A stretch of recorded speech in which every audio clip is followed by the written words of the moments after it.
Labdien, es gribētu pastāstīt par vēl vienu ļoti svarīgu aprīkojumu vienību, kas nodrošina to, ka operācija kļūst ātrāka un pats galvenais pacientam drošāk. Iedomājieties, ka šeit guļ pacients uz vēdera, tātad ar mugurpusi priekš pret mums, un mums ir jāoperē starp 4. un 5. skrieneli. Un dabiski, ka mēs ar savām acīm nevaram īsti saprast, kur tas 4., 5. skrienelis ir. Mēs apmēram orientējoši zinām, kur tas ir, bet mēs nezinām precīzi.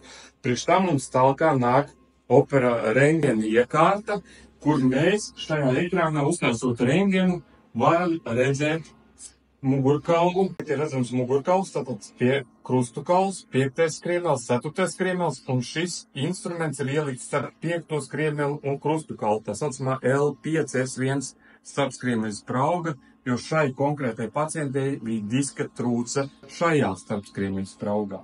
Tātad mēs varam ieliekot instrumentu operācijas laikā brīnišķīgi redzēt, ka mēs esam precīzi pret atbilstošo starpskriemeļa spraugu, kur ir arī slimība. Līdz ar to mēs varam būt droši, ka ieejot iekšā mugurkaula kanālā, mēs atradīsim to, ko mēs meklējam, proti diska trūci.